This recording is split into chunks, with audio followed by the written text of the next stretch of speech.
नमस्कार शेतकरी मित्रांनो. तर ज्या शेतकऱ्यांचा ड्रीपवरती कापूस आहे अशा शेतकऱ्यांनी सुरुवातीच्या काळात कापसाची आपल्या जोरदार वाढ होण्यासाठी कोणतं व्यवस्थापन केलं पाहिजे हे आज आपण जाणून घेणार आहोत.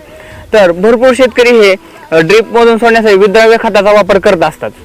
जर आपण या ठिकाणी काही शेतकरी दाणेदार खताचा देखील वापर करतात, पण दाणेदार खत जे आहे ते आपल्या पिकाला लागू होण्यासाठी थोडासा वेळ लागतो, पण जे विद्राव्य खत जे आहे ते आपल्या पिकासाठी लवकरात लवकर लागू होते आणि आपल्या पिकाची जोरदार वाढ देखील होते. मित्रांनो, आपल्याला सुरुवातीला याच्यामध्ये घ्यायचं आहे 3-19-19-19 3 ते 4 किलो प्रति एकरसाठी. तर याच्यामधून आपल्याला नायट्रोजन, फॉस्फरस आणि पोटॅशियम याची भरपूर प्रमाणात आपल्याला पिकाला मात्रा मिळते. याच्यामुळे जो सुरुवातीला पिकांमध्ये लालसरपणा येतो किंवा ह्या आपल्या झाडाची पाने जे आहेत ते काय पिवळे पडतात याचे प्रमाणही कमी होते आणि महत्त्वाचं म्हणजे आपल्या पिकाची जोरदार वाढ होते.